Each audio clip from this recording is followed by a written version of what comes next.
And John or Will, you'll start that AI thing or whatever it is. Yes, yes. Great, thanks. Is it AI? I have no idea what it is, but I liked it. Thanks, John. Yeah, it's just a transcript. It doesn't use like generative Whatever. AI. I'll call it AI probably forever, but anyway. And, I'll try to tamp that down so that nobody thinks that we're destroying the planet for no apparent reason. Okay. And John, when I forget to click save, you'll bail me out, right? Last time I forgot, I got off, I said, John told me to do save, and I didn't do it.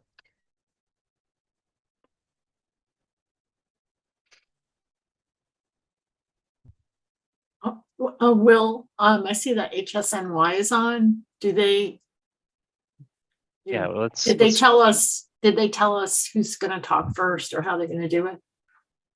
I don't think I saw that email. No, but I'll ask. Unless you want to take over, but if I No, I see that they're on. So Oh, they are on? yeah, Oh, Yeah. they've been on. good. Yeah. Oh, wonderful. Evening. What time is it? We have Hey. another few minutes. Just before we start, can you guys tell us who each of you are, and so that we can write it down? Sure. Seth Moraskin, CEO. And Brandon Gooden, Chief of Staff. And we have one more of our folk who'll be joining. She's at a different location. And you're both from Housing Solution, am I right? That's right. Correct. Great. Is there any chance that you guys can come like closer? Because you look like you're in a tunnel and about a quarter of an inch high.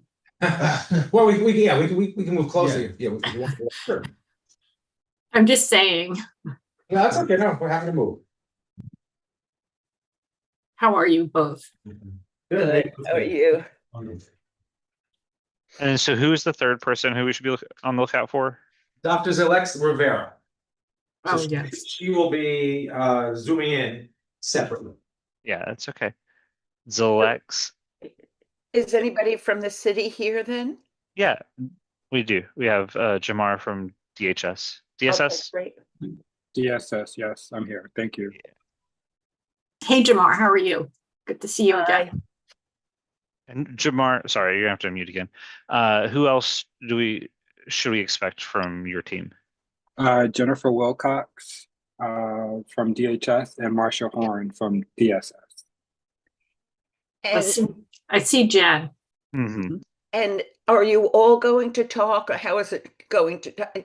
Oh, gave a brief. I'm Barbara Rudder. I'm co-chair with Wilma Johnson of the committee. And I thought I would just give a brief introduction and you each introduce yourself and decide who will talk first, or is that okay? Yeah, we had a bit of a presentation we're looking to do. I think DHS and Jen Wilcox will talk first, and then we'll talk HSNY, myself and Dr. Rivera, who's on as well. Wonderful. Yeah. Okay. Hey, Dr. Rivera, good to see you again. Good to see you as well. Happy Tuesday. And there's just a prep for you guys who are going to be presenting. When you mute yourself, you're not able to unmute yourself back. So so there's no crosstalk and stuff. But so if you can stay unmuted, that's better for everybody. But John and myself from my team will be sending you prompts to unmute whenever we see that you mute yourself. So you can actually just save that until the moment that you're ready to use it. So like if you have some noise in your background or whatever, just do that. Does that make sense? Sure. I see nods. I see. Makes sense.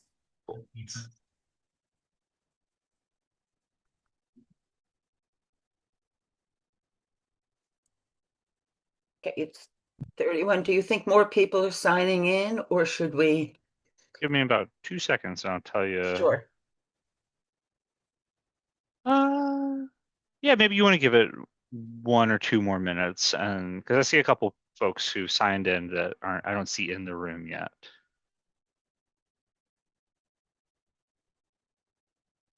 But maybe John can go ahead and give everybody the explainer Right. course. I could start with that. Good start or?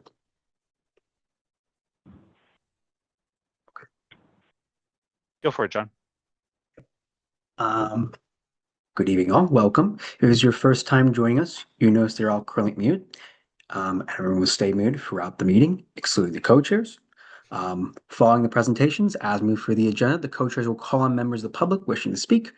You can participate by going to the react icon on your device and pressing the raised hand button, not the wave or thumbs up as those disappear. Only press it once. You press it a second time, it will go back down. If you're calling your phone currently, you'll have to press *9 to raise your hand and *6 to unmute yourself. Be on the lookout for a prompt asking to confirm unmuting once co-chairs call on you. The chat is available technical support only to help with Zoom software problems, not to ask questions for the co-chairs. They will not see the chat. If you are using an older version of Zoom, please go to the participants section where you have to find the raised hand feature down below. Please do not raise your actual hand or wave at the screen because we may not be able to see you. Chat me for the technical support. Thank you. Do you think I should get started? Or wait a few minutes? What do you think? Well, Wait. I think you can go ahead. I think we can go Okay. ahead. I don't see many people that haven't. Okay. Well, hello, and I'm Barbara Rutter with Wilma Johnson. We are co-chairs of the Health Senior Social Services Committee.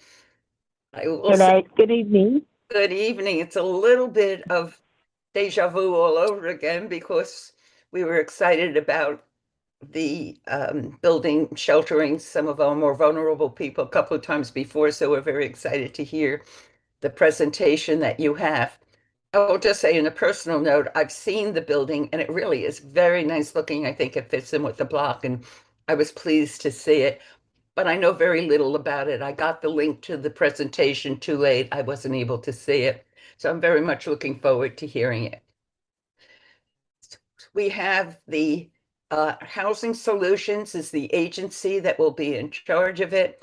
We also have Department of Homeless Services and Department of what is it? Services of help me with the housing services here from the city that will tell us the interaction and what this agency will do and what the building will provide. So whoever would like to go first? I will go first. Can Great. you all hear me? Yes. So, good evening. I'm Jamar Hooks, Deputy Commissioner of Intergovernmental and Legislative Affairs at the Department of Social Services. And tonight I'm joined by my colleagues, Marsha Horn, who is the DSS Manhattan Borough Director, and Jennifer Wilcox, Assistant Commissioner for Program Support at the Department of Homeless Services. We're also joined by our provider partners at Housing Solutions of New York. I'm going to pass to Jennifer momentarily to talk you through what a welcome center is and how it fits in our overall work to bring in street homeless individuals off the street.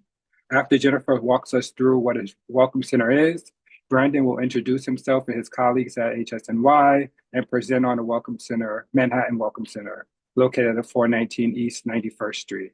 After the presentation, we're happy to take any questions that you may have. So I'm passing to Jennifer now. Thank you.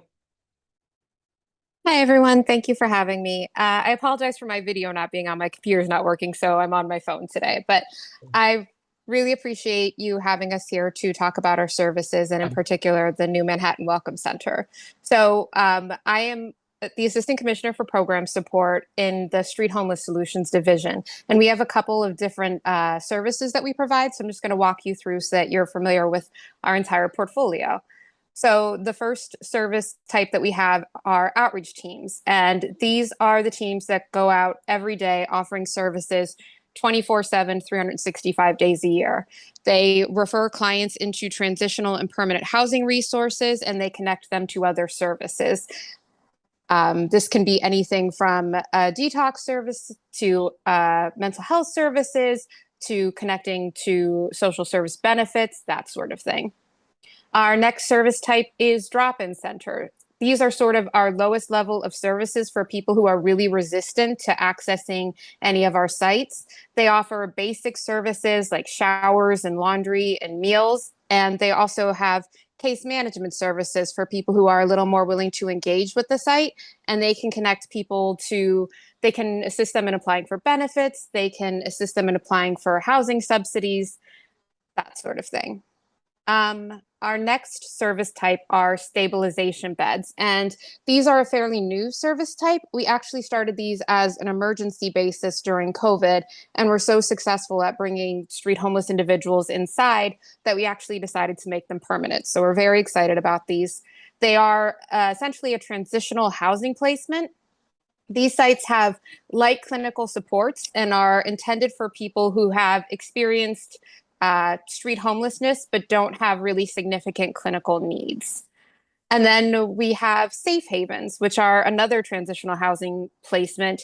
These sites are for clients who have higher clinical needs and have higher clinical supports and tend to be smaller sites.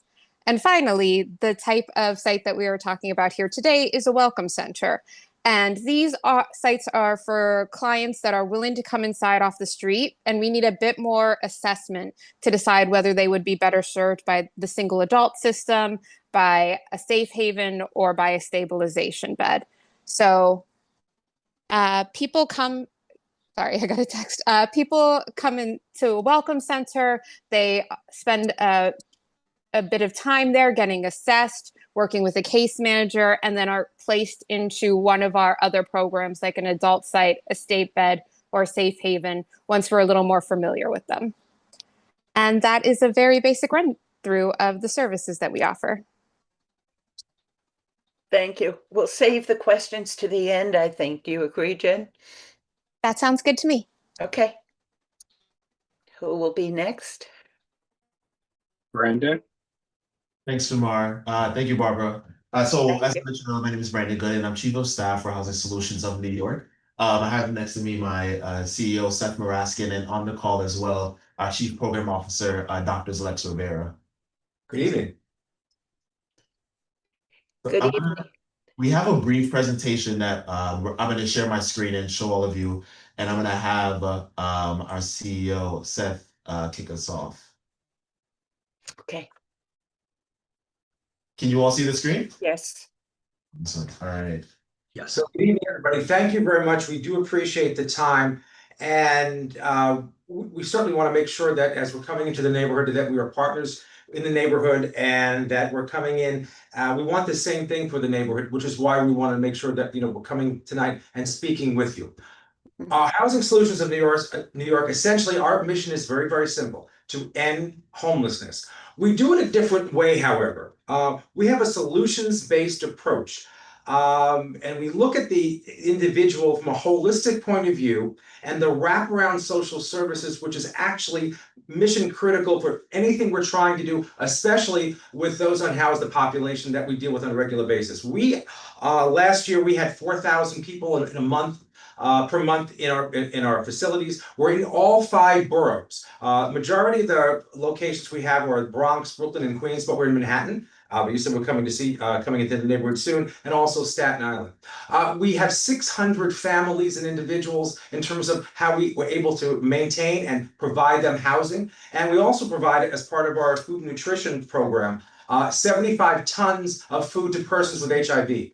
One of the things that we looked at in the last couple of years, the agency's been around since about 2001, but we made a conscious change a couple of years ago to really focus on program. In terms of shelter, in terms of putting up sites, as I said, we're in every single borough. We have 33 locations in terms of sites throughout the city, but the site is not what is the important thing. It's the people and the staff, and it's the approach that we have. We focus on the breadth of programming that we provide, and it's not just job training. It's not just food and nutrition. It's not just health and mental health services for youth who are in shelter. We look at the clients that we deal with on a regular basis, and our goal is to make sure that we can assist them. Right now, and after the 30 people who come on board at the Welcome Center, we'll have over 500 people in our nonprofit serving the thousands and thousands of clients that we have on a regular basis.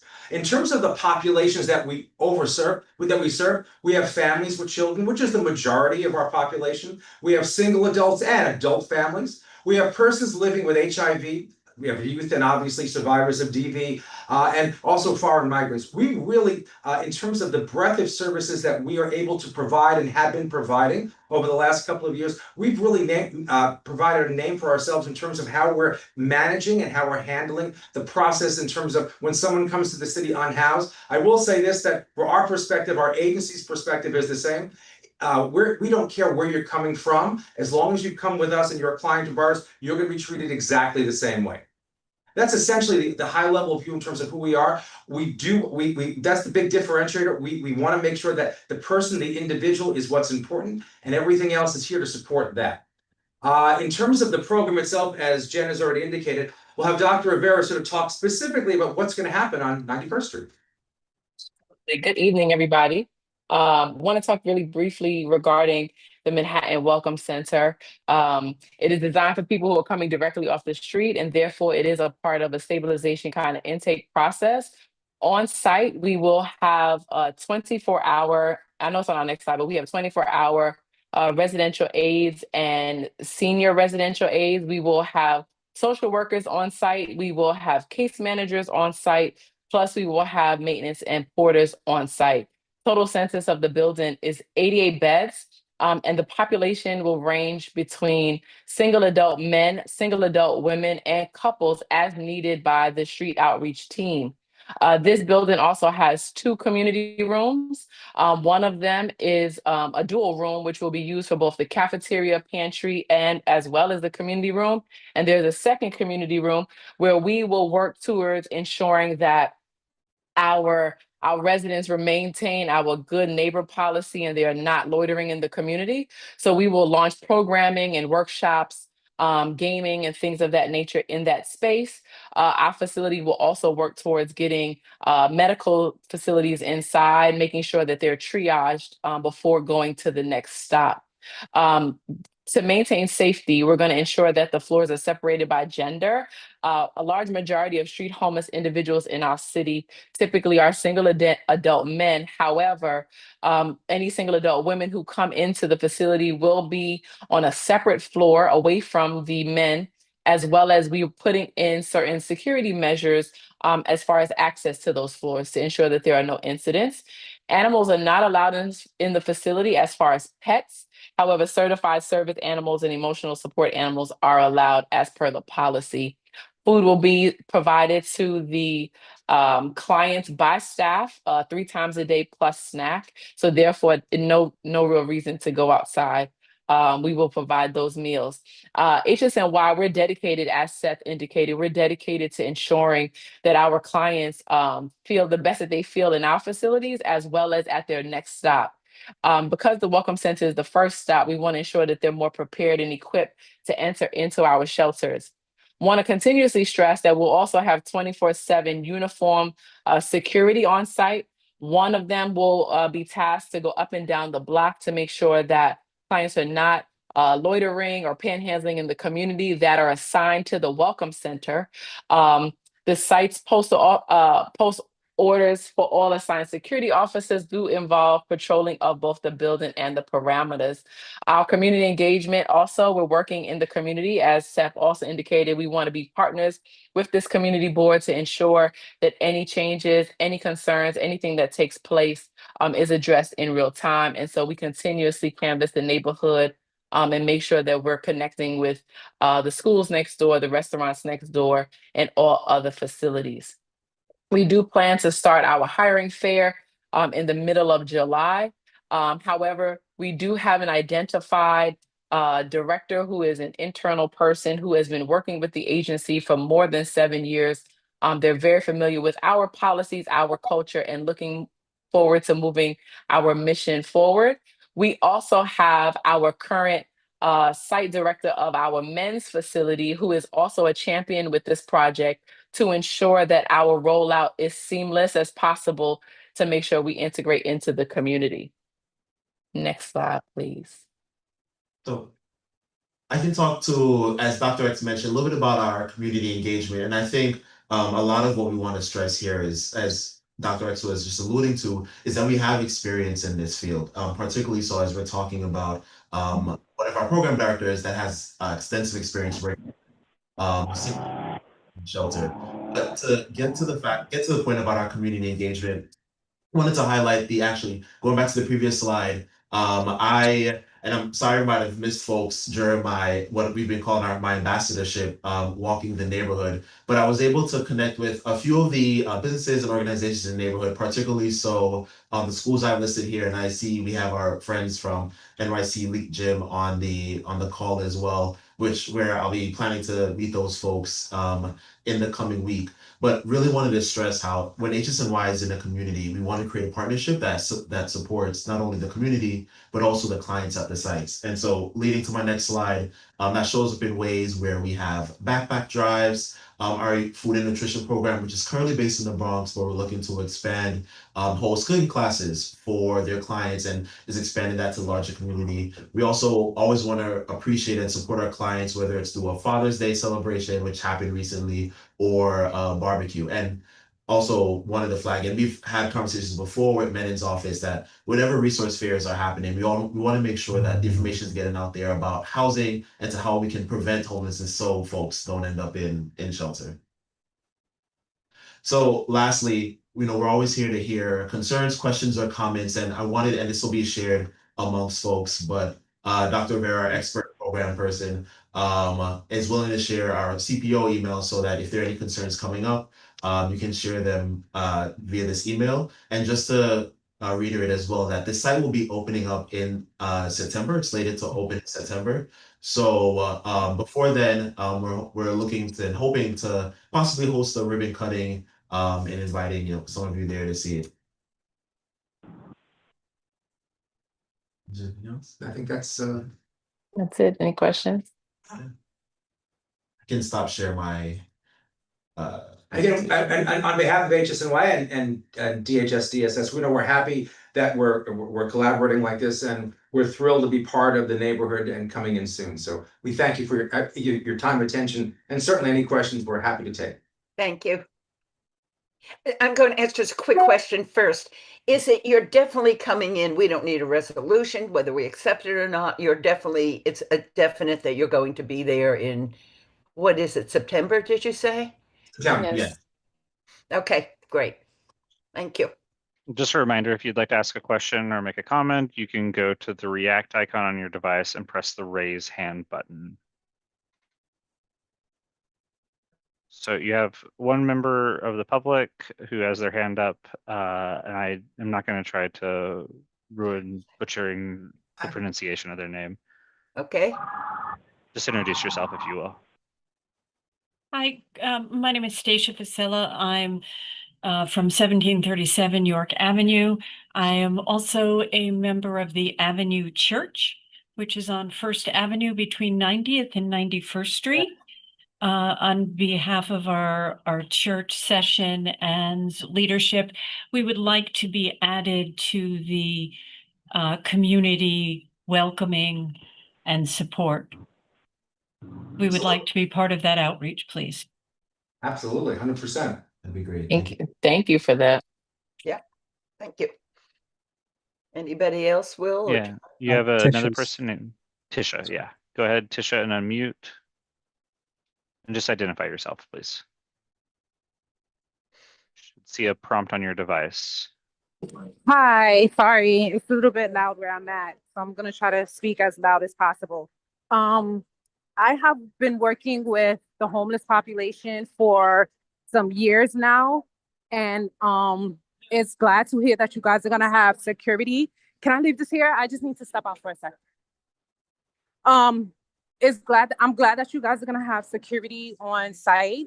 My question is, what is the repercussions for clients who choose not to be good neighbors and still loiter in the neighborhood, potentially at, of course, public housing, because we don't have adequate security or any type of authority to deter any trespassers from coming into our development. What will be done?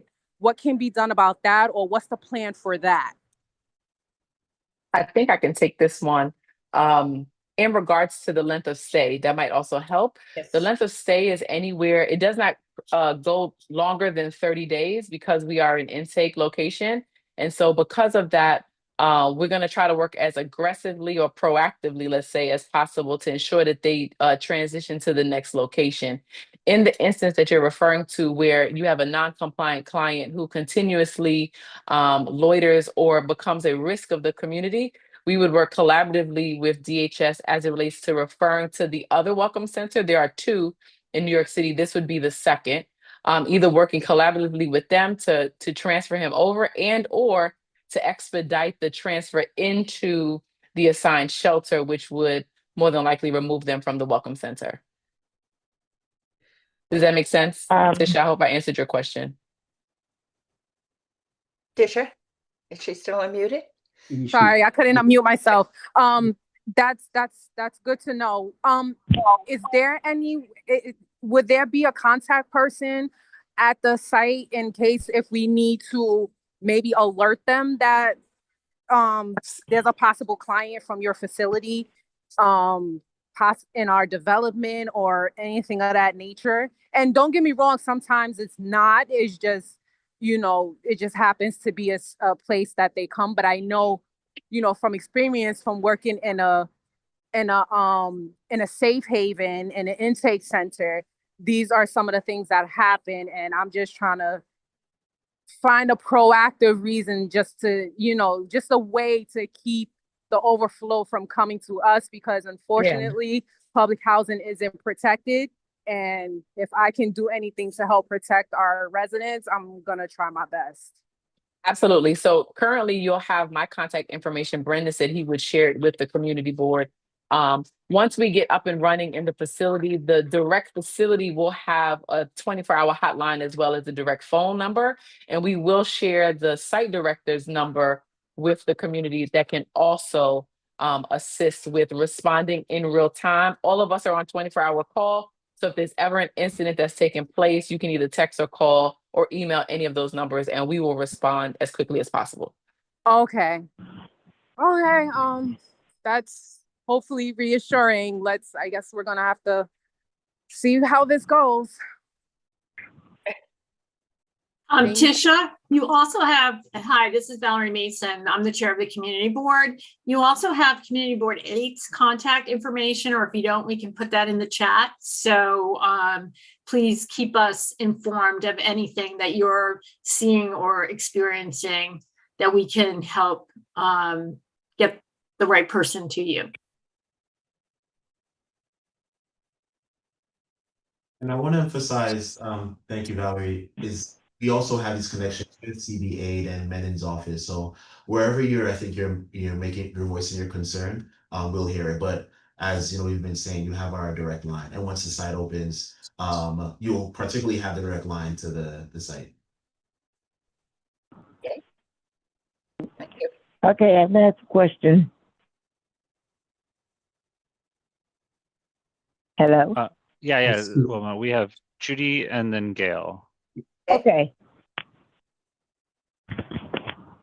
Hey, thank you for the presentation. Doctor, you answered part of my question from the prior speaker. How long are they there? You said a maximum of 30 days.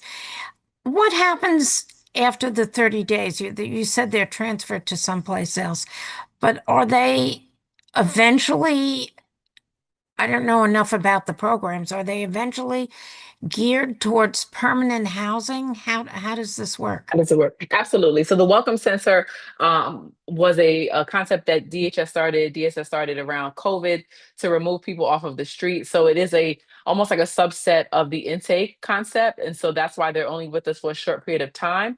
After we do the assessment and work with them, they do have the option to then go into shelter. So then they would transfer directly from us into a shelter assignment. To give real examples, we have a men's facility that's in the Bronx. So for example, a person would come into us at the Welcome Center, and let's say in working with the team, then they get transferred to our site. They would then end up in shelter. And then it's the shelter's responsibility to work with them towards permanent housing. Now, we can redivert a person when they come into the Welcome Center. For example, if they come in and they have a situation where they say, oh, I was just living on the street because I can't reach my family, I needed support, I don't have a phone. I made that up. However, let's say that's the situation, we can work with them in that 30-day window to return them back to wherever their housing situation is. But idealistically, they would end up going from the Welcome Center into a shelter location, which then will help them with permanent housing or permanent placement.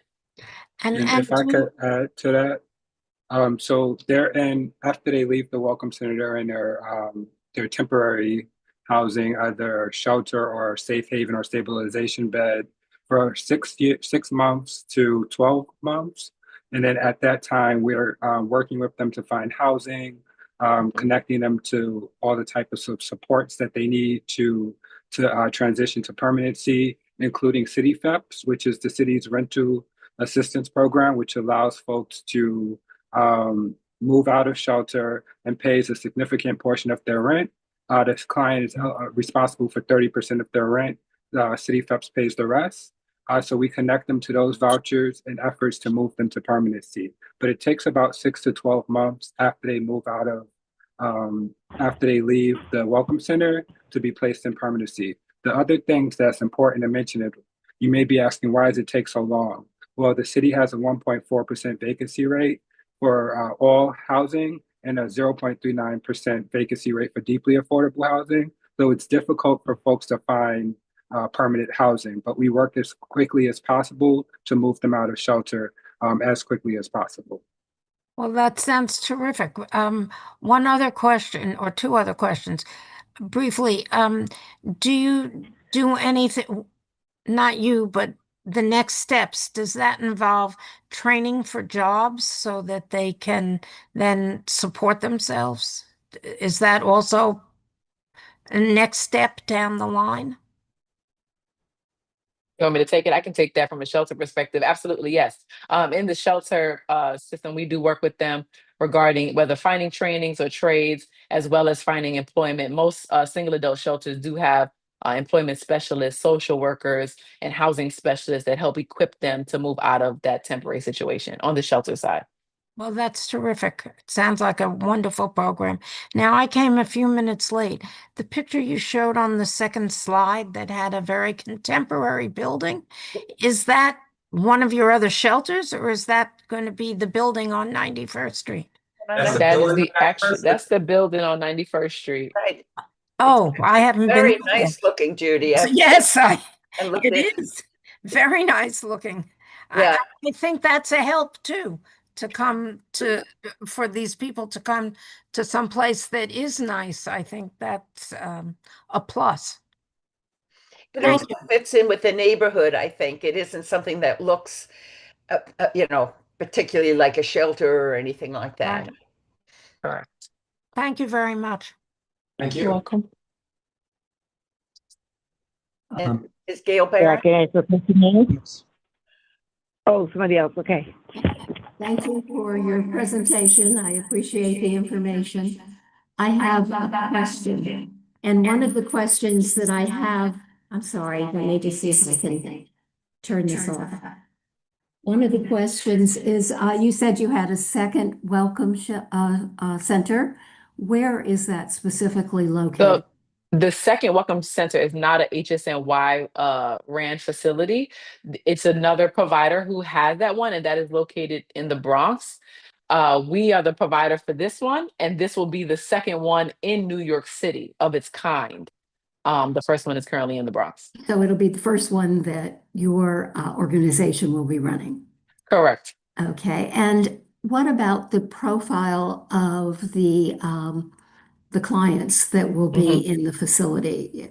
How do you determine if somebody might be violent or not? And you create disruption within the facility, or is that an issue? Understood. So the outreach teams, which are also under other providers, they go out, they outreach the team, then they do a phone screening or a conversation with a pre-screening department before they come to us. And so a referral is made through JCC to us, giving us some baseline information. So it's not as if somebody is just walking past and they can enter into the facility. They have to go through this process. Then when they enter in our facility, we begin the main focus of the Welcome Center is highly on the social work and clinical aspect. And so they have to meet in real time first with the social worker and then continuously work with the social worker. And so the biopsychosocial is a critical component to the program model to determine any past history of concern.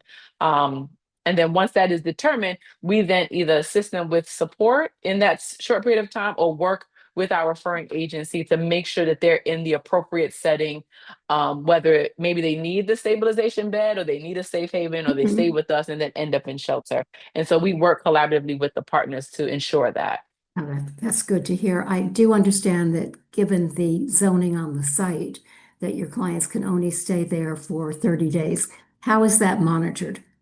It's monitored, and so there's a system called CARES that monitors all of the shelter system in New York City. It's the same system that will be tracking this. And so we're working again with our partners at JCC, DSS, DHS to make sure that they match that window. That's why I wanted to emphasize the part on the social worker, right? Because they're going to meet directly with the social worker because the social worker's recommendation and assessment is how we partner with those entities to ensure their next transfer location meets their needs. And so that's why it happens at that speed. So it is tracked in a system. So we'll have an intake date, a transfer date within that window.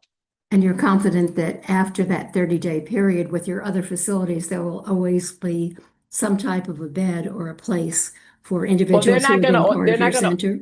Yeah, they're not going to automatically go to one of ours, right? They're going to go to wherever the available bedding is in the New York City shelter system or in the stabilization, whatever the system is. So they don't automatically come to an HSNY facility. I used that example just to explain the process earlier. Oh, okay. But once we do the assessment, we get the information from our partner to say, this person is now going here. We assist with transportation, which we will have a driver and a van on site. We'll assist with transportation to make sure they go from the Welcome Center to their next location. However, it's not an automatic that they'll go to an HSNY facility. Thank you very much. You're welcome. Barbara, Wilma, we have 3 members of the public who are next going to speak. Stacia? Thank you. A few more questions about the intake and the facility. I did read in some of the press coverage that there would be up to 8 beds in a room. I'm wondering if the facility will have some curfew. 8 beds in a room seems to be, a situation that could become uncomfortable for people without having adequate privacy. And I could see some restlessness developing. I might create that in myself. I'm wondering if there's going to be a curfew since I do live on this block. The community of the church on Sunday evening, we have a Indonesian Presbyterian church that meets with us. They have a large senior population. The blocks tend to be very quiet on Sunday evening. I'd like to know particularly what's planned for some monitoring there. And I'd like to know 2 other things. I'd like to know how many clients there are on the social work caseload. How many social workers are there available for people? Will there be social work staff available in the evening for people or overnight? And if there's no space in the system at the conclusion of 30 days, what is the plan? Got you. Thank you. That was very loaded. Let me try to knock them out one at a time. Okay. So in this facility, we do not have any 8-man beds in a dormitory space. The max that we have at this location is actually 5. Out of the 88 beds and the number of units, I believe it's about 30 or 33 units total. Every unit has its own bathroom facilities, as well as the hallways also have additional bathrooms. The bathrooms in each unit is where they'll shower, and they will obviously use the facilities. The ones that are in the hallway are just to use the facilities. So there will not be any more rooming past 5. in regards to, you inquired about staffing. So the staffing matrix on the social service side will cover 7 days a week, meaning so there will be, whether it's a social worker, a case manager, or some level of a program staff person will be there 7 days a week. Now, the only people that are around the clock, however, are the residential aid staff, the senior residential aid staff, and the contracted security staff. They'll be there always 24/7. The residential aid staff and the senior residential aid staff are program support staff. So they'll be familiar with the clients on a different level. So they're a step up from security. They're slightly different, but they'll know the clients enough to make sure that is that the good neighbor is enforced, which I think answers the other part of your question regarding neighborhood patrolling and curfew. So based on how this model is designed from the city, there is no curfew for this. That is also because it is not their actual residence, it's a welcome center. However, we're going to enforce HSNY between our house rules, which we do at all of our facilities. We will enforce the good neighbor policy. We're going to make sure that we build very quickly rapport with these clients to ensure that they're not outside bothering or loitering or making noise or playing loud music. All of those things are very basic in our house rules and how we manage all of our facilities. However, to answer your question, there is no documented curfew, which is different than the shelter system. The shelter system does have a curfew. I think I answered everything. I want to make sure I answered all of her parts of the questions. One question was, how many social workers per client? What's the client load? Got you. So the director of social service will also be a social worker. However, there will be 2 social workers on site. So the caseload, I want to say it's about 1 to 35. That's a lot. It is, but we're working to make sure. That's why the DSS will also have an MSW, and so we're going to try to narrow that down a bit. Okay, but the case manager's caseload is only 1 to 25, which helps support the social worker in the transitions. Okay, and what is the plan B if we're hearing how stressed the shelter system is, and part of why we're all meeting here is, there's so many people in our streets who are really in need of compassionate care and assistance, and what's the plan B and C if at 30 days there are no beds? So I can't speak for I can't speak for the stakeholders. Yeah, I can speak for the city. So we have not had this rise as an issue. We have always had beds available for anybody who needs them. We are also continuously adding more beds to our system. Particularly, Streets has been increasing the number of beds available year over year. We have a couple of sites that are set to open this year. So this has not been an issue that's come up at 30 days. And it's generally it's not every single client is leaving at day 30. A lot of people will leave after a week or after 2 weeks. So it will be it's not going to be a bunch of people. Yes, thank you. Staggered. It won't be a bunch of people leaving all on the same day. And we make sure that we have beds available to meet the need. I would love if every single street homeless individual would come inside today. I would absolutely find them a bed one way or another. So that would be amazing. And your other question regarding curfew, I mean, the reason that we don't have curfew for these types of facilities is because this population is highly resistant to coming inside the shelter. And so the idea is that if you relax the curfew and give them an opportunity to come and go as they please, they'll be more likely to come in inside as opposed to staying outside. So these facilities, low barrier facilities, stabilization beds, safe havens, drop-in centers, welcome centers, they don't have curfews to allow clients to have maximum flexibility to come in and out as they please. But of course, the shelter has their good neighbor policy and the security guards. And so folks are monitored to a degree, but they are allowed to leave and come as they please.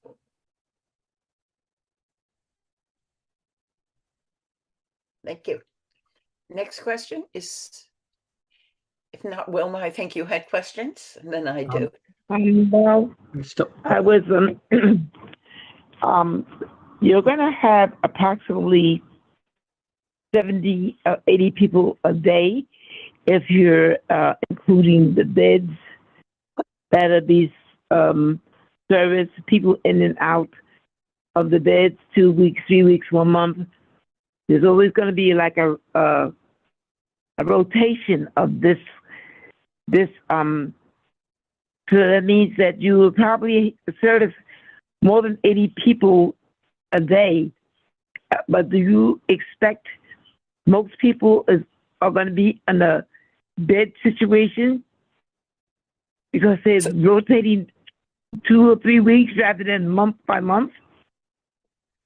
So I think I understand the question. So it's staggered. So it's not that we may not be at capacity every single day, right? It's all about vacancy control and what's available to the city. So we might be at 50%. So it's not a matter of that we'll always have a rotating door of 88 people. However, the staggered schedule, that's what Jennifer was talking about, was that they might be there a couple of days because they do want to go into shelter. So the transfer would be much faster and quicker. And then there's some people we have to work on to get them to move and transfer into the next location. So it's not as concrete as it might sound, that like every 30 days there'll be a new wave of 88 people, right? It won't happen that way. You're basically expecting people to be in the house most of the time because of the rotations that you have. There's always going to be a bed vacant if somebody's leaving in 2 or 3 days or 3 weeks. Idealistically, yes, we would try to maintain vacancy as best as possible to ensure that there's bedding available at the facility. That's why with the staggered schedule, people would be moving kind of rapidly in some cases.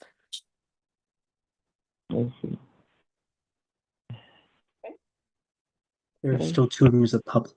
Sorry, I just wanted to. Okay. Just like When two they're as done, I well. will ask some questions. Denise? Thank you so much. So respectfully, I live down by 79th and between 1st and 2nd. And being familiar with the way things work, you had mentioned that you do screenings, but from my experience, these applicants can lie their way through the screenings. What's preventing, with low barrier and wanting to be respectful of the process, which I am, and I have compassion and empathy, what's the drawback in not having background checks? Because anyone can lie through a screening who wants to get a bed, who wants to get into that facility, and I don't blame them one bit.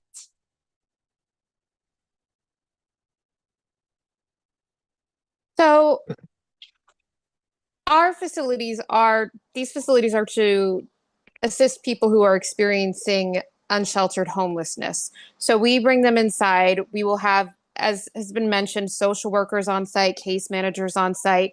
If a client has a behavioral issue that arises, they will work with the client. They will have case conferences with the outreach team to try to get the client to understand what the rules of the facility are. And the client will also, as we've talked about, be transferred fairly quickly because we are trying to move them along the process into transitional housing and then into permanent housing. So they will be taken care of if they have extreme special needs. They won't be discarded. Absolutely not.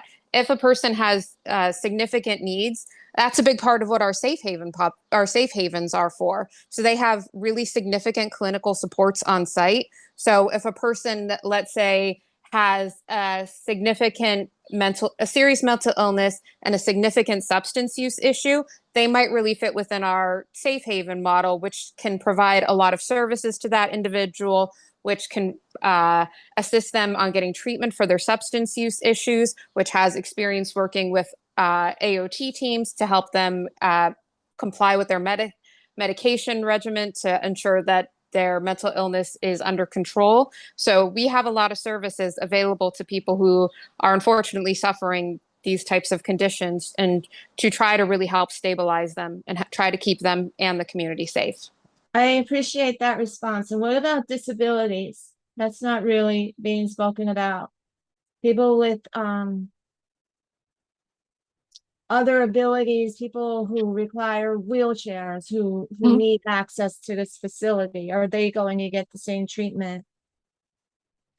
I can answer the building structure and programming for that. So yes, the building is ADA compliant, and there are certain units throughout the building that the bathrooms are ADA. Well, all of the bathrooms have standing showers, but there are certain bathrooms that have the ADA compliance to assist with wheelchairs, walkers, and any mobility concerns that fall within that, as well as, like I said, the programming will match. We will still work with them to ensure that they can go to the next suitable location, matching their mobility or any ADA concerns. So I really appreciate your response. You said standing showers. I know for a fact one person I'm working with complains there aren't enough bathtubs. Are there any bathtubs? I know you're smiling. I bathtubs, they're a need. Yeah, there are no bathrooms in this facility. I mean, there are no bathtubs in this facility at So all. then it's not exactly 100% ADA compliant. I just want to put it out there that there are people with significant disabilities who require bathtubs, and you don't have any bathtubs available. Thank you so much. You all Thank are you. Next is Irvin, and then after is Valerie Mason and Alita Camp. Okay, and Hi, go last. Okay, Joe. can you hear me? Can you guys hear me? I think I unmuted. Can you hear me? We can hear you. Perfect, thank you. I've got 3 questions. The first is, are you guys going to be doing any drug testing of the residents who are going to be staying at the Welcome Center? No, we don't. Go ahead, Dr. X, sorry. No. I was gonna pass it on to the stakeholder. I'm sorry. So you can answer it. Excellent. Okay. No, we don't require any drug testing to enter any of our facilities. But what we do have is we have a harm reduction approach. So the caseworkers, the social workers will be working with these individuals in a non-judgmental way to ask about, if they are suffering from substance use issues. It's also a lot of these people who work at our sites have been trained in how to recognize substance use issues, even if the client doesn't feel safe enough to come out and say that they have this type of issue. And we have all sorts of trainings of how to connect a person to different services to try to really take it from a harm reduction approach. Everyone is also required to be certified in Narcan usage. So if someone overdoses, we are instantly able to respond to it and get them the help that they need.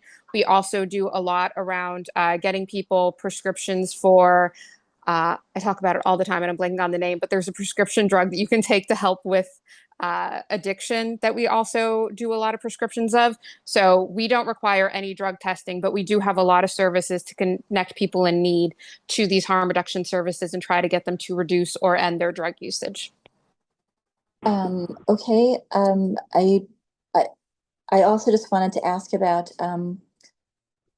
I know that there is no curfew, but there are staffers there who can kind of, I guess, monitor when people are coming and going from the building, but what is the radius, how far are the residents, going to be monitored? Because, I live on 89th and that's just two blocks from where the Welcome Center is. So I just want to get a sense of, where they would go and, if the staff, like how far the staff will be monitoring where everybody goes.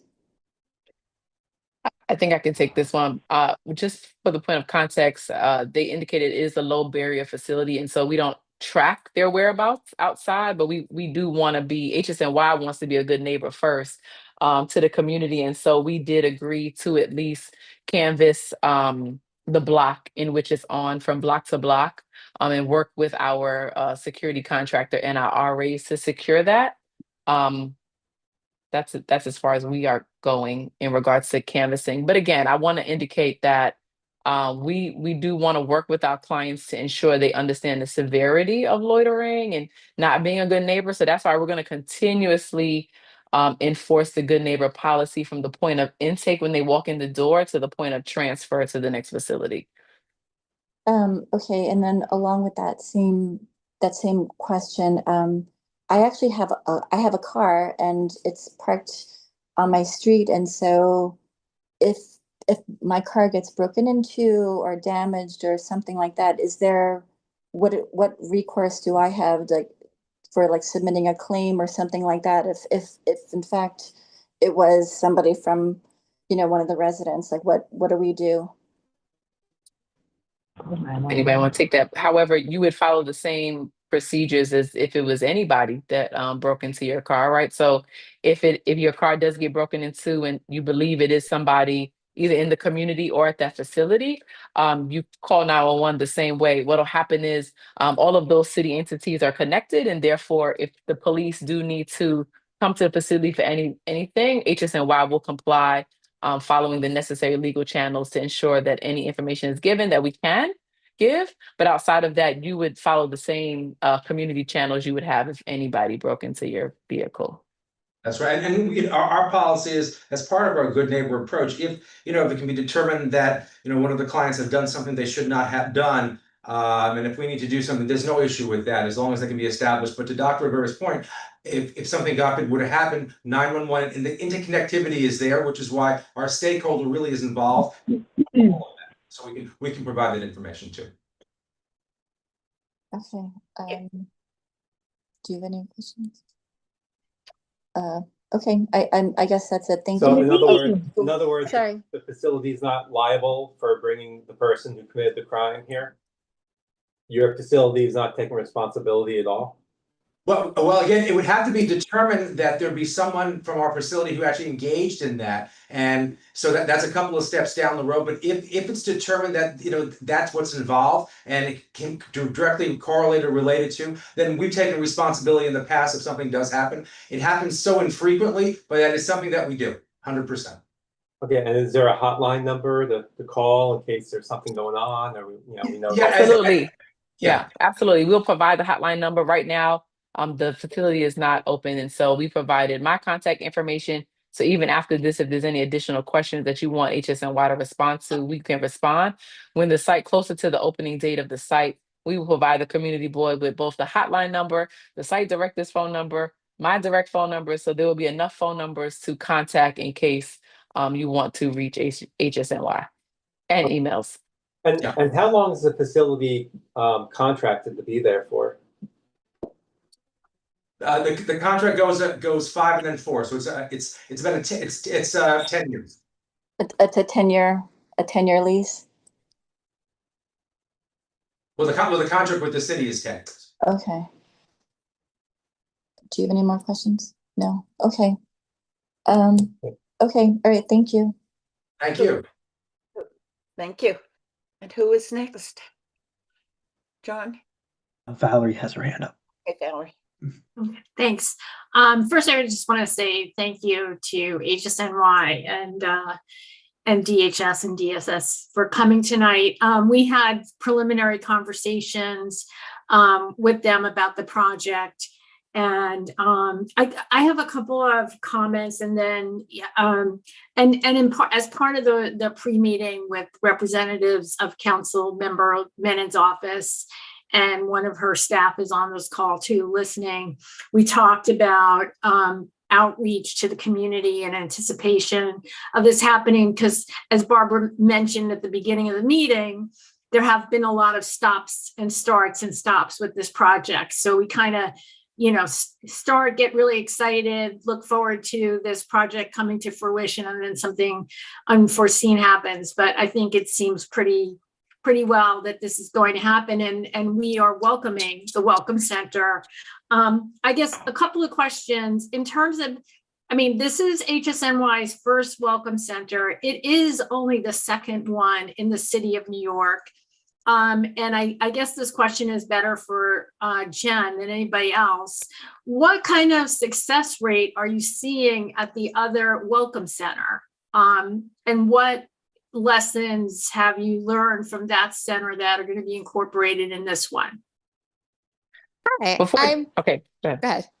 No, I was going to say, before Jen answers that, I do, Valerie, want you to know that we already HSNY has already partnered with them. We've already toured their facility. We've talked to them about their current processes and their success, and they're already a direct partner with us as well. And so we're already in communication with that Welcome Center as well. But Jen can take it from there.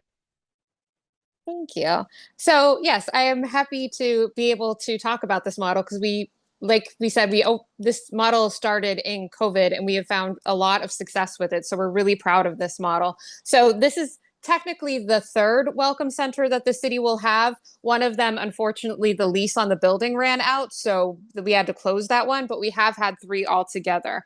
And what we've seen is that these are a really powerful tool to connect people to housing and services that previously weren't willing to accept services. So as has been mentioned, the outreach team might be working with someone who is experiencing unsheltered homelessness, and the person might say, you know, I'm really nervous about coming inside. I don't want to access services.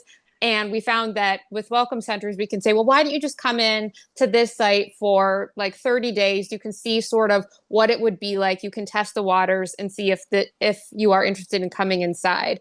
And a lot of people, when told that there is like this 30-day limit and then they'll be moved to another facility, are actually more willing to come inside because, as anybody on the call knows, when you're experiencing something new, even if it's good for you, it's nerve-wracking, and a lot of our clients are very vulnerable. So this is something that we've seen have a lot of success. And then we were actually surprised when we ran the numbers. I don't have them in front of me, and so I can't give you the exact numbers, but the number of people who do accept then the transfer and go on to a transitional housing site is incredibly high, which is a big part of the reason, again, that we're expanding this model, because people get comfortable being inside, people get comfortable seeing what being inside DHS will be like, and then they're willing to go into a longer term program that they otherwise might not have been. So we're really excited about the successes that we've seen here, and really excited to open this site. Mm-hmm. And thank you. In terms of the building, I can't recall, was there some kind of communal outdoor space in it as well? So I wanted to give Dr. Rivera a chance to talk about that. Awesome. Thank you for that. Thank you for the good reminder. So there are 2, like I said earlier, 2 community spaces inside. There's also a rooftop terrace, if we want to call it. It is relatively small. However, it will be the designated smoking area of so that way they're not outside loitering on the streets. So that would be the designated smoking area. The facility also has laundry facilities on site, which will be assisting the clients with washing and keeping up of their clothes before they transition and transfer to the next location. Thank you for the reminder, Valerie, about the rooftop terrace. Yeah. And the rooftop terrace, just so everybody knows, it is gated. So there's no risk of any type of community issues. It is gated all the way up. And so they just go out there and we'll make sure that, and it is, there are 2 cameras up there as well. On that rooftop. And I guess my last question really is, what we had talked about this, perhaps, is there any way to give priority to our unfortunate unhoused people who are in our neighborhood, who we have come to know over the years, but would certainly like to have them have the opportunity to receive some of these services? So we're here advocating for them as well. Understood. Oh, go ahead. No. That's a you question, Jen. Okay. So we don't officially have a priority policy because let's say there's someone in lower Manhattan that finally agrees to come inside and this is the bed that best fits their needs. We're definitely going to put them in just to make sure that we are able to connect them to services. But what we have found as an agency is even when we don't have a priority for a neighborhood priority, most people don't want to leave their neighborhoods. It's actually really hard to encourage people experiencing unsheltered homelessness to go to another neighborhood to accept services. There was one gentleman that was actually homeless in the Times Square area for almost 20 years, and we just didn't have a street site there. And as soon as we opened a street site, he agreed to come inside because he just would not leave that one specific, very small area. So even though there's not an official priority, what we find is that it just turns into an unofficial priority because people want to stay where they are. That's where they're comfortable. That's what they know. Okay, great. Thank you so much. I'll turn it over to Barbara. You're conducting the meeting. Thank you very much. Thank you. The other thing I'll add, Valerie, is that not everybody, as I think Jennifer said this earlier, not everyone is going to be going to a welcome center. Welcome centers are there for a deeper assessment and to place folks where they need to be placed, rather it be safe haven, stabilization bed, or a regular shelter. So welcome centers are one tool in our arsenal, but it's not the only tool. So folks can have access to a welcome center, but there are other placement options as well. Okay. John? I'm There's actually 4 going people to with wear their 2 hats. Somebody just sent me an email of questions to ask, so I'm going to be me and Carrie Harris. Yeah, just so 4 more people have their hands up. I'm gonna Okay, mute good. Talia Let them do it first, and then I'll. Hi. Excuse my camera off. I'm in transit with unsteady internet, so I may not have heard this question. I mean, an answer to this, and if you have given one, then just made a good take like a good sports fan, I will. I'm wondering about funding. You're funded, and do you anticipate any changes in funding? And what do you do if funding decreases? Because you have a lot of staff, you have cameras, you have a security contractor. So I'm just wondering about the money part of this. I can take it if you want, Jen. And thank you for your most important presentation. Right. So the good thing about our contracts in terms of how they're being funded, they're really self-contained with the city of New York, with the ability of New York State to fund. So in terms of getting funding for the basis of the program, as of now, we don't anticipate any issues whatsoever. Okay. Thank you. Alita, that's good. No more? No, there. That's good. Next No is more. Dee Dee. Thank you. Sorry. Okay. Next is Hi, can you hear me? Yes. Yes, thank you. I just want to thank you for being here and answering our questions. I work at a children's facility on the street. And I just wanted to ask 2 questions. One is that I understand that there's no drug testing, but will drugs be allowed on the property? So drugs will not be allowed on the property. We will have metal detectors and a bag scan and wands on the premises, and we are working to confiscate any of those paraphernalia that may come with them at the time of entering into the facility. But again, as Jen mentioned, this is a harm reduction model. It is not an abstinence model. And so even though when we confiscate it and hold whatever it is, we can't like discard it. And we're going to work on gearing them towards abstinence. But in the harm reduction model, you're working with them through social workers and through CASACs and caseworkers to get them to see it better for themselves. I hope I answered you. Okay. So you said no, there will be no drugs on the property, but they would be taken and then held. But will it be given back? Like what will be happening with it once it's held? So Catholic, go ahead, Jen. Sorry. Yeah, it depends on which thing we're talking about. If it is something like a bong, we would confiscate that, but we would give it back. If it was something like actual drugs, then we would tell them you cannot bring this into the facility. So they would have to discard it before they could enter the facility. Okay, thank you. Understood. And then my second question is, will clients be allowed to be admitted to the facility if they are on parole or probation as a registered sex offender, just because there is a school right across the street?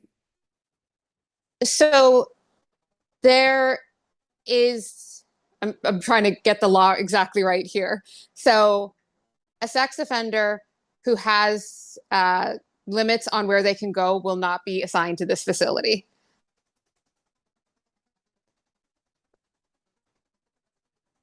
A residency restriction. Yes.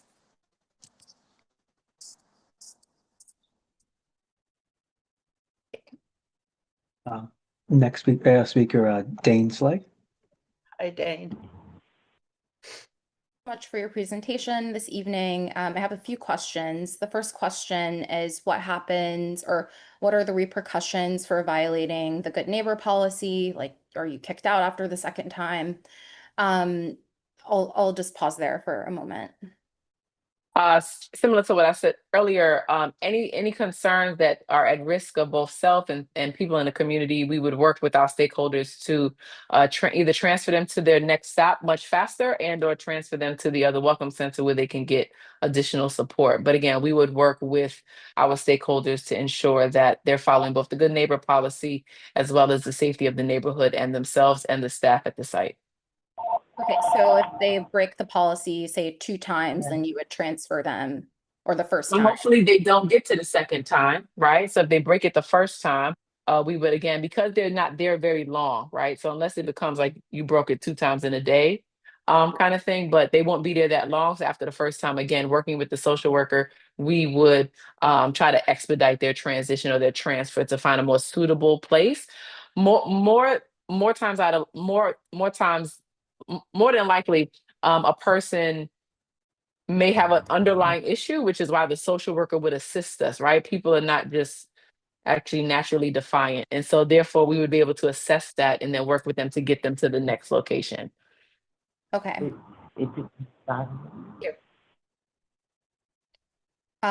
So I think they muted you. Sorry. No. Dane? yes. Okay. So my second question, you said on the rooftop or there's a terrace for smoking or yeah, for smoking only. Mhm. What happens if people are like smoking in the courtyard? Like, are you going to be monitoring that constantly Which courtyard are you referring to? or you said there's like an outdoor area? So there's a rooftop terrace on the 6th floor. It will be monitored by a seated staff person because laundry is also on that floor. Okay. And so during those smoke times, there'll also be a staff person monitoring the rooftop terrace, as well as there are 2 cameras on that rooftop as well. Okay. And then lastly, you mentioned that you'll be checking individuals for like drugs before they enter with like scanners, etc. But we know people can still hide things and sneak them in. So like what happens if you're caught with like drugs in your room? Are you like kicked out, transferred? Or, like what happens?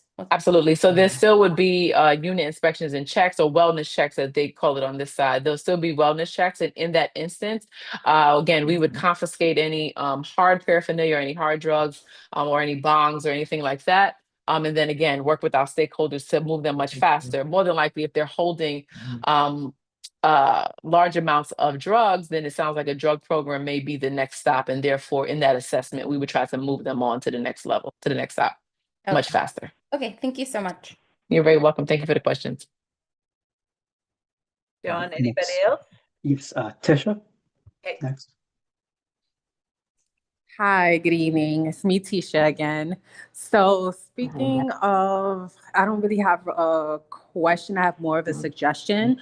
So I actually worked at a facility where, unfortunately, we had a client who had severe mental health issues commit suicide by jumping off the roof. So, and we did have provisions in place to prevent that from happening, and we thought it was impossible, but Oh, I lost her. I think you're muted. yeah. Tisha. Okay. Okay. Okay, can you hear me now? Yes, you was up Okay. to the suicide on the roof. Okay, so unfortunately, he was able to find a little like loophole, like a gap in between fencing to like literally slip through. So my suggestion is to just like overlook like the fencing and the garb and just make sure there's no like little gaps that can be, seen as an outlet, I want to say. Because we all thought it was secure until the unthinkable happened. So just to protect your staff and everyone else, just do a once over, because I can say it was our reality at one point, unfortunately. Thank you so much for the suggestion. No problem. And we're sorry for your loss. Yeah, thank you. Am I next? Two last speakers, Okay. Teresa and Kathy, but Teresa's first. Hi, good evening, and thank you very much for your presentation to the community. I wanted to circle back on a previous community member's question regarding smoking and loitering. What what are the parameters and how does HSNY define what is acceptable behavior outside of the building? I'm asking the question because I'm concerned about the the school close by, as well, just in general, the neighborhood. Absolutely. So in the good neighbor policy, it does outline such things as loitering or sitting outside of businesses, sitting outside of the facility themselves, camping out in front of neighborhoods and facilities. And so again, we'll reinforce it during the intake, as well as they sign a good neighbor policy. So they have to actually go through it, and we'll give them actual examples during the intake process of what that would look like. As it relates to smoking, because we have the rooftop terrace, we're advising them not to smoke in front of the facility, because the way the building is set up, the RA and SRA station actually is a window to the street, so they can see everything happening right then and there from their seated posts, as well as the door entryway is also a one-way glass to only see see the outside. So we'll be able to see everything from that entry level floor. Outside as well, there are also 2 cameras going in both directions. Our internal IT department is trying to work to make sure that we're seeing as far down the block as we possibly can. But right now, those 2 cameras do at least cover that immediate area.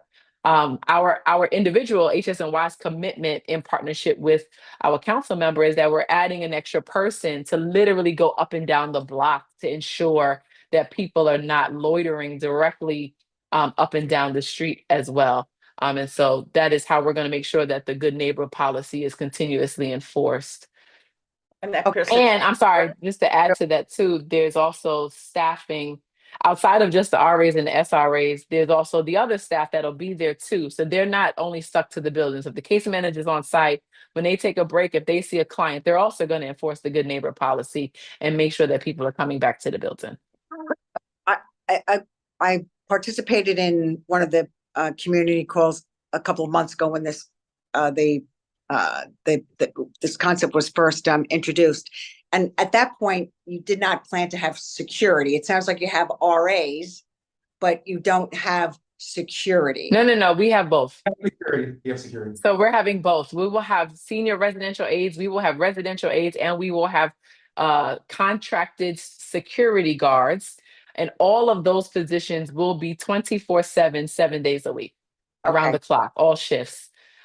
Case management and these program staff, which are like the site director, the director of social services, case managers, social workers, those titles will be there 7 days a week, but they'll have a shift where at least 4 days are at least during the daytimes, and then they'll have an evening shift that might go from 11 to 7 or something along those lines. That is an HSNY program model across the board. So there'll still be the program staff that leave anywhere between 7 and 8 o'clock, right? And then again, the RAs and contracted security are 24 hours, 7 days a week.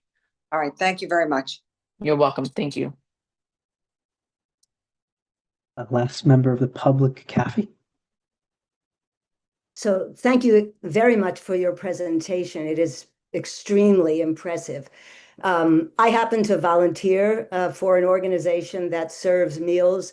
Goes to meals to people who are homeless.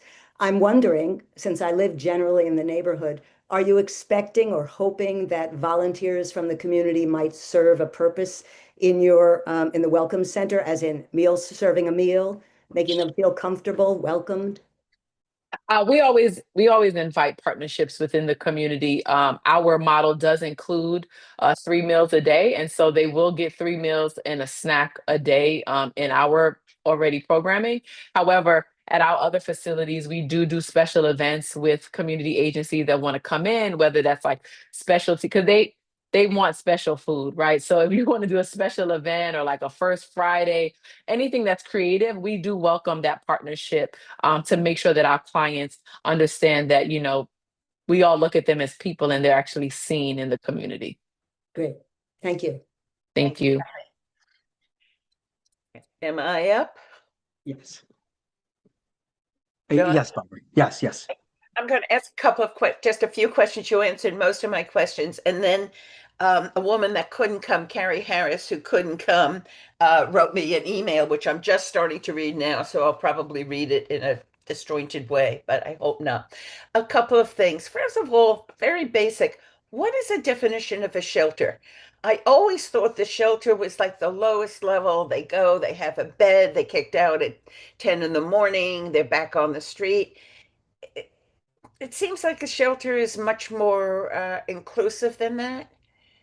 Yes. So we use shelter sort of as shorthand for anywhere that a person can sleep at. So that actually encompasses a huge number of different sites. So there is the adults portfolio, which is single adults that I'm not as familiar with, but they have, in addition to the general model that you're speaking of, they have employment shelters. They have shelters for people who have significant mental health issues. They have shelters to specifically meet the needs of people within the LGBTQ community. So there's a whole range within adults. And then we have adult families and we have families with children. And then we have our portfolio, which I can speak a little more broadly about. And that has safe havens and stabilization beds. And as I think you've heard a little bit about here, they're low barriers. They don't have curfews. There's no sobriety requirements. They also don't have a time that people have to leave. So no one has to leave for at any time of day. People are actually encouraged to stay there and continue to work towards permanent housing.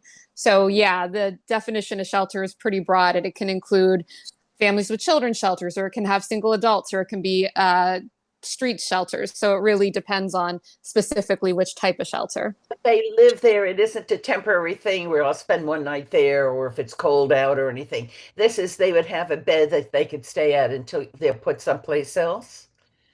Yes. So the Welcome Center, they can actually be out of their beds for 3 nights and come back and have access to their bed. So it's a 72-hour that you can leave. That's part of our low barrier model.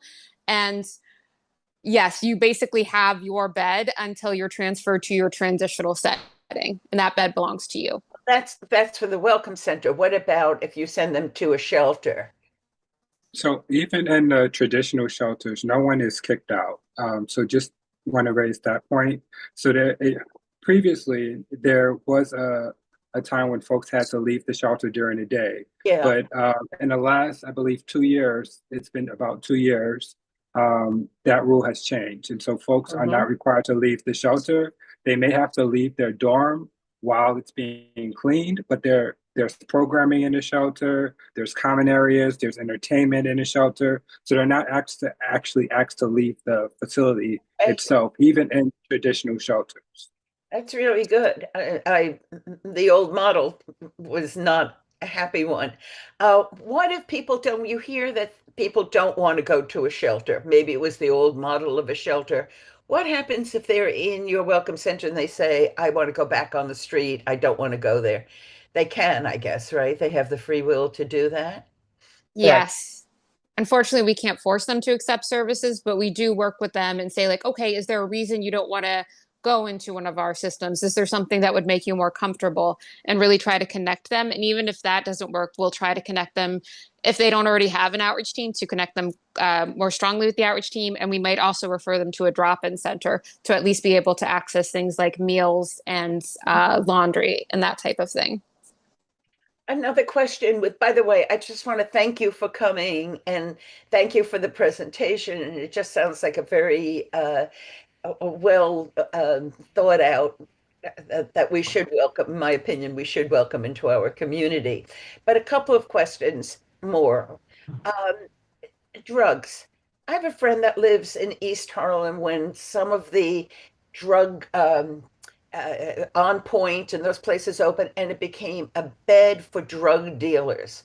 What will prevent us from having drug dealers come near here to service the residents when they come out? I think the model is a little different. I think the models you're referring to are where people can use within the sites, and Right. It's a safe injection site so that you ensure that they're not overdosing, that sort of thing. And I think the issue there is people don't want to carry drugs on them for a significant amount of time because that is essentially evidence of a crime that they have on them. So people likely will unfortunately want to buy their drugs as close to a safe injection site as possible. But this Welcome Center is not a safe injection site. People cannot use on premises, so we won't really see that kind of attraction. And will you work with the police if something does happen with the 19th precinct? Oh, Absolutely. absolutely. Yeah, that's good. And just the population, a couple of questions. I thought you had said there could be children there too, and then you said it could be single men, single women, or couples. Can there be children also? No children. No. No children? No. Only single men, single women, and couples And you will said come to no this facility. pets. I know our last facility allowed pets. Well, I guess it was one of the facilities. So there's no pets unless they're No pets. They do have to be a approved service animal, emotional. So it goes through a process of reasonable accommodation with the city. And if that is approved, then the animal can in fact be in the facility. But it is dormitory style, and so we try to stray away from animals, but we will work with the stakeholder to ensure that they're, safely kept in those things. So you said there's 5 people to a room and 1 bathroom to a room? Some rooms have 5. So in the makeup of the building, some units have 3 beds, some units have 4 beds, and some units have 5 beds. They do not go past 5 beds. However, yes, there is 1 bathroom per unit space, and those persons would have to share that bathroom space. Wow, that's a very good ratio. It is. That's very good. So when I looked in the building, I saw there were 2 doors. What were they? Those doors were more like offices, or what were they? So I looked at first. The first time I was able. I was with Dane actually, and we looked in there, and I saw it. So what is the makeup? There's like offices downstairs, or? So on the first floor, that first hallway actually leads you. There are 2 bathrooms on that floor. There will be a nurses station on that floor, and that is actually going to be the cafeteria pantry area where people will be able to get their meals. That was that first floor level when you walked in. Yeah, I just was able to peek in, and they don't have access to food all the time. It's just the 3 specific times for meals. And So there are time windows where there are meals, and nobody goes to bed hungry, right? So we do leave some of the meals out and then discard at a certain time frame at nighttime. However, they'll have those meal windows that they'll be aware about, plus the snack window, so they'll know about the timing. Really sounds good. I have to read. Oh, gee, I just lost Carrie's. So Carrie wrote to me. She wanted to be here and couldn't, and she wrote to me, and I hope I could read it. I don't know what happened.